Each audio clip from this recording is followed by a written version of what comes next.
On va s'arrêter un peu plus longuement sur la thématique du féminisme et je vais vous présenter une femme qui ne partage pas votre combat, Géraldine. Je vous demande d'accueillir... Pardon ? Y en a-t-il ? Ouais, bah oui, là, il y a un joli exemple. Je vous demande d'accueillir une entrepreneuse forte et indépendante qui n'a pas plus de problèmes que ça avec les hommes, Madame Irène Bourgognon-Maquet, s'il vous plaît.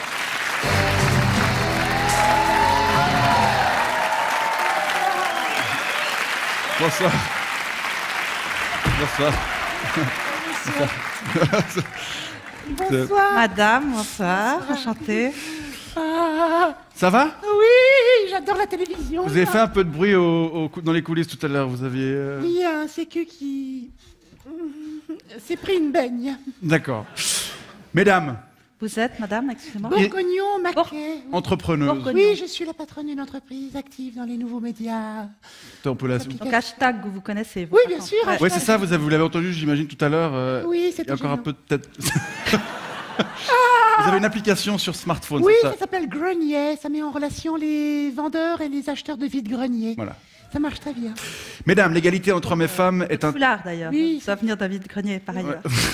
Oh là là! Erra, 1-0. Mesdames, l'égalité entre hommes et femmes est un thème qui anime les Suissesses et les Suisses depuis longtemps. Je vous propose de, pour commencer, regarder cette archive de la radio-télévision suisse qui date de 1966. Les différences de salaire entre hommes et femmes demeurent importantes dans notre pays. Oui, en effet, je suis moins bien payé que mes collègues masculins, mais bon, ça me dérange pas plus que ça. Ouais. D'abord, comme je suis une femme, ben, j'aime bien discuter, je suis donc moins rentable qu'un homme. T'aimes bien ça, toi, le maquillage? Ah oui?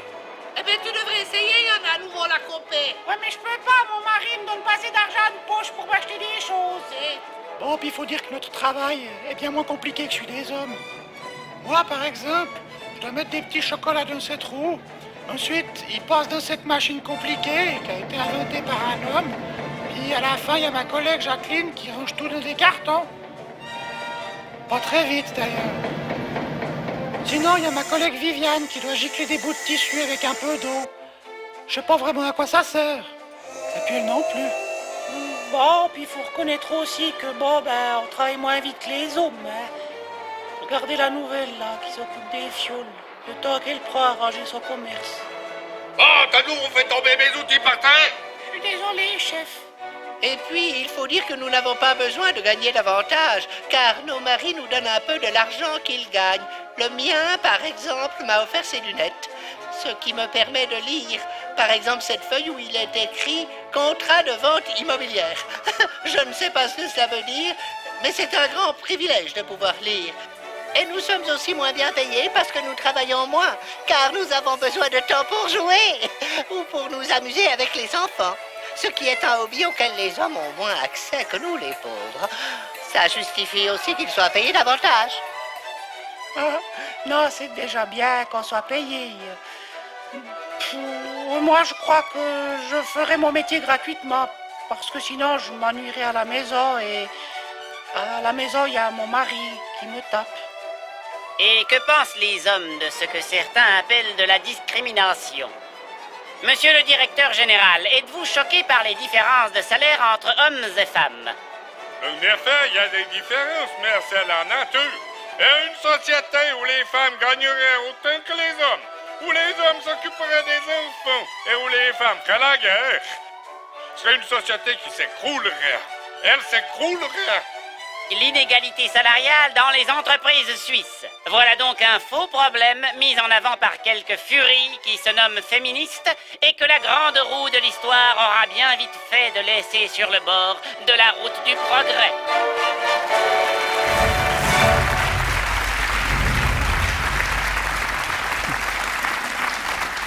Géraldine Savary, vous avez connu cette époque ? Mais enfin, cette demoiselle a 30 ans. Merci. Même sa mère n'a pas connu cette époque. Non mais c'est vrai que vous dites partout qu'on a 20 ans de retard dans la lutte pour l'égalité entre hommes et femmes. On n'a quand même pas 60 ans de retard. Qu'est-ce qui a évolué dans le bon sens depuis cette archive ? Ben, bonne question. Puisque les femmes sont encore payées à peu près 20% de moins que les hommes. Celles qui ne font pas de démarche pour corriger cette différence. Moi, j'ai des femmes qui viennent de me demander d'avoir des salaires équivalents, avec de bons arguments, avec du charisme. C'est vrai, c'est facile à faire, ça? Mais bien sûr, c'est une question de volonté, de charisme, de conviction. Il faut avoir ses qualités, ses compétences en soi. Il y a des employés qui, des fois, vous disent que c'est pas aussi simple que ça. Alors ça, j'ai entendu ça de certains de mes collègues au Conseil des États disant mais les femmes savent pas se défendre et du coup elles ont moins de salaire, enfin des salaires plus bas, alors qu'en réalité d'abord c'est pas vrai du tout. Et puis deuxièmement, sur ces différences de salaire, il y a vraiment 9%, 6 à 9% de salaire de discrimination. Donc uniquement parce que vous êtes une femme, vous êtes moins payée dans ce pays. C'était le cas. Il n'y a aucune autre raison. Mon premier emploi, j'avais une différence de 25%. Je suis allée voir le patron, je l'ai menacé de lui foutre un coup de pied dans les couilles. Il m'a augmenté immédiatement. Il faut savoir se battre un peu. C'est peut-être la manière, oui. Mais peut-être que certaines femmes ont besoin d'être défendues aussi, c'est ça? Elles n'ont pas votre caractère, toutes. Mais c'est leur problème. C'est une question, je le dis encore une fois, de caractère. C'est pas une question de sexe. Il y a les forts et les faibles, c'est ça? Bien sûr, il y a toujours eu des forts et des faibles. C'est une question de volonté, comme la cigarette ou le sport. Alors, vous savez, moi, je vous félicite de votre carrière magnifique, de votre succès avec #réussite.com. Mais malgré tout, tout le monde, madame, toutes les femmes ne sont pas dans votre situation. Oui, premièrement. Et puis, deuxièmement, un peu de solidarité avec cette moitié de l'humanité, cette moitié du monde qui se bat. Alors, rejoignez-nous, venez aux manifestations, venez aux mobilisations, bougez-vous pour l'égalité homme-femme. Je suis solidaire, moi je donne des TED, vous savez, des conférences TED où je raconte mon histoire, et c'est pour encourager les femmes à prendre les choses en main. Vous êtes un exemple, en fait, vous êtes un exemple pour toutes les jeunes femmes qui sont ici. Merci. Parce que Madame Bourgognon, vous estimez qu'en termes d'égalité homme-femme, la situation est problématique ou pas? Oui, la situation est problématique. Ah, quand même. Oui, c'est problématique avec cette merde de #MeToo. Moi, je ne me fais plus du tout draguer en boîte. Franchement, plus personne n'ose venir m'approcher de risque, de peur, plutôt de se faire dénoncer. J'aimais bien me faire mettre un petit coup la main au cul derrière le bar. Mais oui, un cul que j'ai d'ailleurs très ferme. Je fais du pilates et du yoga. Et je fais la même chose aussi. Mais maintenant, c'est toujours à moi d'entreprendre, d'aller mettre la main au paquet. C'est pas désagréable non plus. Pardon? C'est pas désagréable non plus. De mettre la main au paquet, non? Enfin, je veux dire de séduire directement. Pour moi, c'est indispensable de mettre la main au paquet. Et de changer un peu la... Non, mais j'ai eu 2 enfants, donc j'ai besoin de m'assurer que la taille est correcte, sinon ça flotte. Bon, voilà. On va peut-être pas entrer dans les détails. Quels détails? Reste que, mesdames, vous êtes quand même assez d'accord que c'est difficile d'imaginer qu'on peut revoir l'éducation d'un homme qui est déjà un vrai homme, un adulte. Un con. Non, il ne faut pas désespérer. Non, mais c'est vrai. Peut-être qu'il a évolué, il a eu une enfance patriarcale. Est-ce qu'il ne faudrait pas mieux mettre toutes les énergies sur les petits garçons qui ne sont pas encore devenus cons? À l'école? À l'école, par exemple, bah oui. Qu'en pensez-vous? Alors, c'est une très bonne idée et je pense que l'école a un rôle absolument central à jouer. Pour qu'on explique aux uns et aux autres, aux unes et aux autres, quels sont les droits de chacune et chacun. Oui. Mais un jeune, si vous voulez, quand il voit sa maman, qui est moins bien payée que son père, et que sa mère n'est pas respectée sur son lieu de travail, comment voulez-vous après qu'il respecte les jeunes femmes ou les jeunes filles qu'il va rencontrer dans les discos? Et l'école? Dans les soirées? L'école, ce n'est pas un lieu où on apprend ce genre de choses. Si on apprenait à l'école la solidarité, l'ouverture à l'autre, toutes ces choses-là, ou le respect homme-femme, ça se saurait. L'école est là pour apprendre à gagner, à se battre et à écraser l'autre. Et à classifier. Nous sommes dans une société libérale.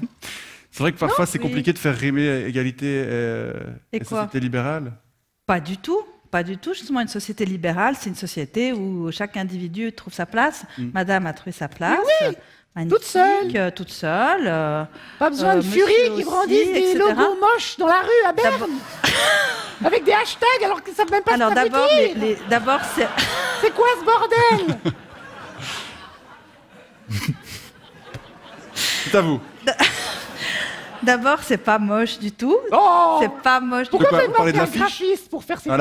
L'affiche, elle est quand même pas top. Bon, bah, là, on fait ça avec ce qu'on peut. Avec des Suisses allemands. On fait avec des Suisses allemands, voilà.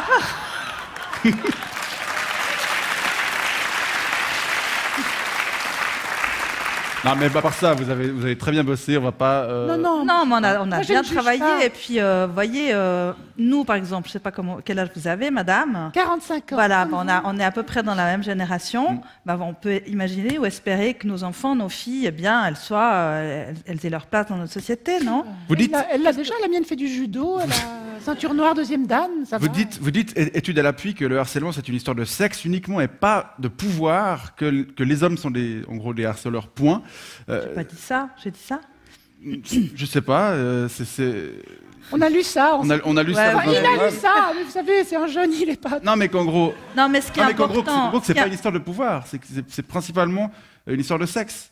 Ça vient de quoi? D'où est-ce qu'un homme devient un harceleur? Est-ce que ça vient de l'éducation? D'abord, de la génétique? D'abord, encore une fois, il ne s'agit pas de mettre les hommes contre les femmes, en tout cas pas du point de vue... du harcèlement. Voilà. Il y a des harceleuses. Anna Wintour, Assia Argento... Ouais, globalement, il faut qu'on accepte ou qu'on comprenne les uns les autres, les unes les autres, que harceler ou avoir des attitudes violentes ou agressives vis-à-vis d'une autre personne... Eh bien, c'est quelque chose maintenant qu'on n'accepte plus. Sauf si c'est pour plus baiser au bar. acceptable. Pardon? Si c'est pour baiser au bar, moi je le fais, ça marche. Hein. Ça marche. La main au paquet, ça marche. Hein, ça marche, c'est incroyable ça. Ça marche assez bien. Bon. Mais vous êtes quand même une toute petite minorité, madame, à vous sentir, voilà, à pas être dans une situation où parfois vous êtes en situation d'insécurité. Et c'est un petit peu ça cette campagne aussi. Il n'y a pas de raison, vous, si vous vous promenez dans la rue, vous êtes tranquille, vous sifflotez, vous êtes à l'aise, et puis une jeune fille, eh bien, elle a parfois, pas toujours, parfois l'impression d'être en situation d'insécurité, voilà. Et ça, il n'y a pas grand-chose à faire pour que ce rapport-là il change. Qu'est-ce qu'on peut faire concrètement? Déjà, c'est en parler. Déjà, c'est en parler. Ouais. Parce que moi, Mais on parle que de ça depuis MeToo, et tant mieux, attention. Et tant mieux, mais bien sûr. Et la preuve, c'est que maintenant, c'est un débat, c'est une discussion. Et puis qu'il y a aussi un certain nombre d'hommes dans notre société qui se posent des questions sur leur propre comportement. Moi, j'ai vu à Berne, au Parlement, certains de mes collègues ont dit est-ce que mes comportements sont corrects ou pas, respectueux ou pas? C'est le cas de se poser. C'est le cas dans la plupart des cas, oui. Bien sûr. Qui est pas cool. Non, on va pas balancer.